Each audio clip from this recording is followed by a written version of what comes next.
Welcome to Discourses by Shri Brahmachaitanya Maharaj Gondavalekar.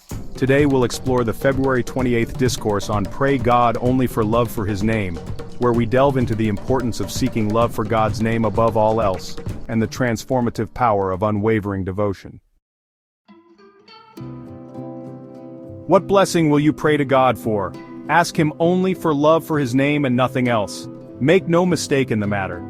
A teacher may have taught his students very efficiently during the year and given them all the likely questions together with the correct answers, yet, at the time of examination, he cannot guide them even if he is present and notices that an answer is incorrect. I am in that position. After all, it is for you to pray and beg for the favor you desire, and I caution you in the matter lest you ask for something other than love for His name. If you never let the nama of the Lord slip from memory, whatever the circumstances, your mind will not be agitated by pleasant or unpleasant happenings. A man gets frightened when calamities befall him, but at least those who believe in God should not get scared.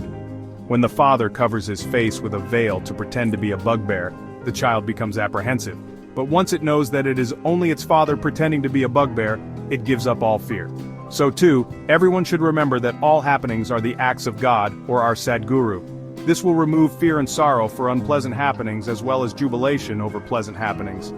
For this, one should constantly meditate on the Supreme Being. Sometimes we find that a thing does happen as we desire, but it does not result in happiness. Conversely, it also happens the other way around.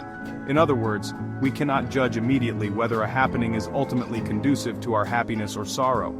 So let us learn to wait and watch before we jubilate or grieve over anything. When the body goes through suffering which is the result of prarabdha, we should be glad like one repaying a debt. To evade prarabdha is equivalent to evading a creditor. Prarabdha is nullified only when the ego dies out. Remember what Kunti, the mother of the Pandavas, asked for from Lord Krishna? Lord, I cannot blame you for what I suffer, for it is simply the result of my prarabdha. But if that suffering keeps me in constant awareness of your presence, then pray keep me always in suffering throughout my life. Let us realize the wisdom underlying this request, and do our utmost to remain in communion with God. Let me share a story from the life of Sant Samartha Ramdas that beautifully illustrates the concept that all happenings are the acts of God or our Sadguru. The story of Sant Samartha Ramdas and Shivaji Maharaj's coronation. Sant Samartha Ramdas, a revered saint and spiritual mentor of the Bhakti movement in Maharashtra, India, was known for his profound teachings and unwavering devotion to Lord Rama.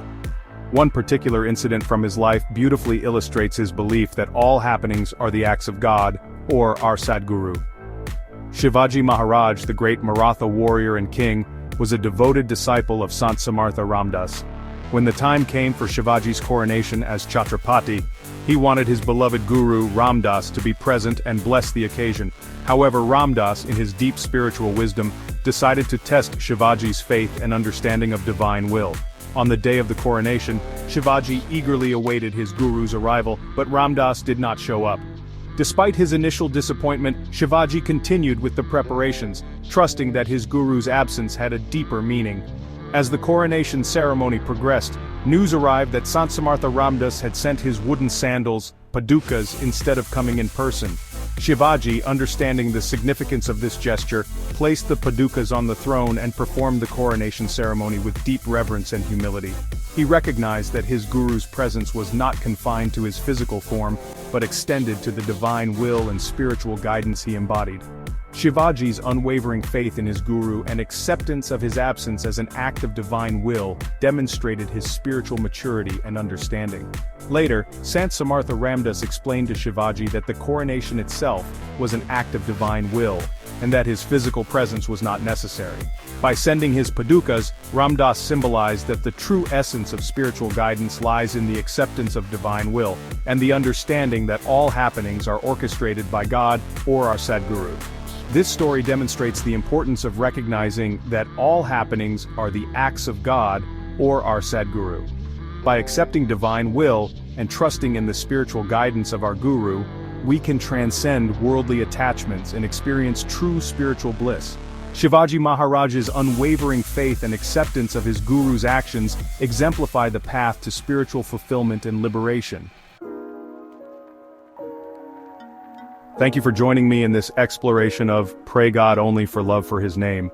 Remember, by seeking love for God's name above all else, we can transcend worldly attachments and experience true spiritual bliss.